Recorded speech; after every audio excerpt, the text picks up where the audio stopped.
दोस्तों उम्मीद करता हूँ आप लोग अच्छे होंगे। दोस्तों आज हम बात करेंगे वोल्टास नॉन इन्वर्टर जो एसी आती हैं उसमें एरर कोड अलग होते हैं और वही नॉन इन्वर्टर एसी जो होती है उसमें एरर कोड अलग होते हैं। जैसे मान के चलिए अगर नॉन इन्वर्टर में E5 आता है तो उसमें अलग कोड बता रहेगा, और अगर वही इन्वर्टर बेस एसी है तो उसमें उसी एरर कोड का अलग होता है। तो दोस्तों ये नॉन इन्वर्टर एसीओ में जो कंपलसरी जो फॉल्ट आते हैं ज़्यादा, तो इसीलिए जैसे कि मान के चलिए E1 E2 और E5 रूम टेम्परेचर सेंसर अगर ख़राब है या किसी तरीके से, उसके बारे में अभी आगे बताएंगे। रूम टेम्परेचर में अगर दिक्कत है तो E1 आएगा।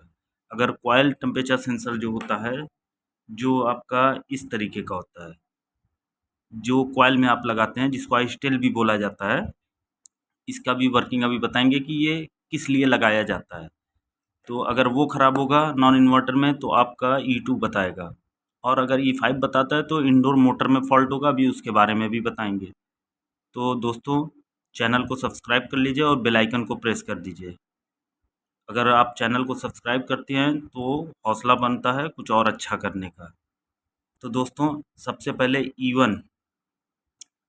E1 जो होता है वो इस तरीके का जो रूम टेम्परेचर सेंसर होता है उसके लिए होता है। रूम टेम्परेचर का जो सेंसर होता है या तो वो कटा होगा या फिर उसका जैक लूज़ होगा, या जैक पे कार्बन आ गया होगा। ये सब सही होगा तो फिर पीसीबी बोर्ड में जो सेंसर की आईसी लगी हुई होती है जो सेंस करती है कि हाँ इतना रूम का टेम्परेचर हुआ, अब बंद करना है या खोलना है, वो बोर्ड से ही दिक्कत होती है। जो पीसीबी का बोर्ड होता है ख़राब हो गई या फिर सेंसर ही ख़राब होगा। जैसे इस सेंसर में एक क्वांटिटी पे चेक करने पे एक इसकी फ्रीक्वेंसी पता चलती है। जैसे दो तार इसमें होते हैं, अगर दोनों को चेक करने पे इसका एक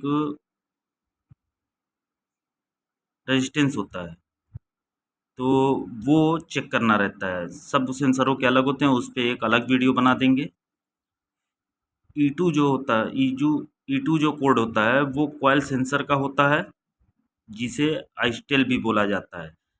इसका काम जब इंडोर में बर्फ़ जमती है तो आउटडोर को बंद करना होता है। E2 तब शो करता है जब सेंसर कटा हो या सेंसर ख़राब हो या फिर सेंसर की आईसी ही ख़राब हो पीसीबी के अंदर से। जिस तरीके से इसका बताया उसी तरीके से अगर ये सेंसर भी सेम इसी के आधार पे ये भी काम करता है।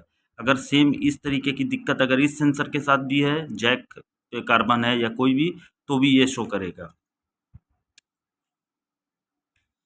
E5 जो कोड होता है वो इंडोर के ब्लोअर मोटर का होता है। अगर सिर्फ पीसीबी ही चलाएंगे तो E5 का कोड आ जाएगा। जैसे कि मान लीजिए ये एक पीसीबी है, ये तो बहरहाल एलजी की है, अभी कोई वोल्टास की पीसीबी थी नहीं। अगर ये एलजी की पीसीबी है, अगर इसको हम कनेक्शन दे के, ये तो बहुत पुराना मॉडल है, इस पे कनेक्शन छूट जाएगा, सारा कुछ हो जाएगा। लेकिन अगर यही वोल्टास की पीसीबी है, अगर इसको हम खाली चलाते हैं तो ये समझ लीजिए वोल्टास का डिस्प्ले इस पे E5 शो होने लगेगा। क्योंकि अब जितना भी एसी का मॉडल आता है उसमें मोटर के लोड की आईसी लगी हुई होती है। इंडोर के अंदर जो पीसीबी लगी रहती है उसमें एक आईसी लगा के देते हैं। जैसे अगर जब तक मोटर का लोड नहीं होगा तब तक पीसीबी पंखे की सप्लाई को आउट ही नहीं करेगी।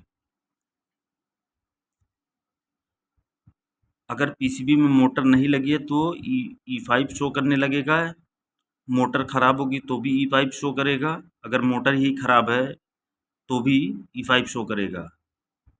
या मोटर जब ज़रूरत से ज़्यादा करंट खाने लगेगी तो भी E5 शो करेगा। जैसे मोटर अपने जितना करंट लेती है अगर उससे ज़्यादा करंट खाने लगेगी, जैसे